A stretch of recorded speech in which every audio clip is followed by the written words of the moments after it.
В книжном магазине, как и в библиотеке, есть отдел детской книги. Кадрия, как ты думаешь, а какие герои эстонских сказок самые известные? Kõige tuntumad Eesti loomamõinasjuttude tegelased on rebane, punt, karu, jänese siil. Как интересно, лиса – самый известный персонаж русских сказок. Как ее только не называют.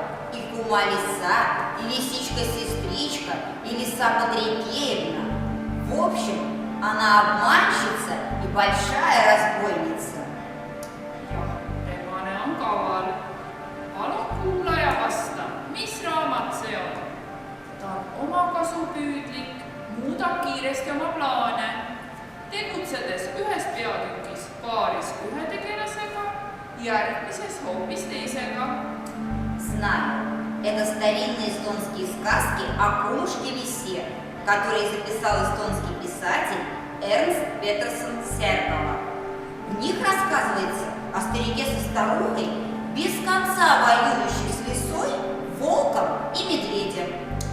Jah, see on Ernst Peterson Särgava raamat Ennemused jutud Reinu Vaderist rebasest. Selle lood vajatavad sellest, kuidas heitetaati ning metsloomad üksteist üle kavaldasid. Vastastikku vingerdusse mängisid, aga mõnikord ka üksteist hädast välja aitasid. Наше знакомство с эстонскими сказками и народными песнями продолжается.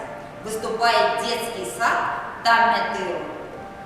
Tallinna Tammetõru lasteaed esitab talurahva mängu. Juhendaja muusika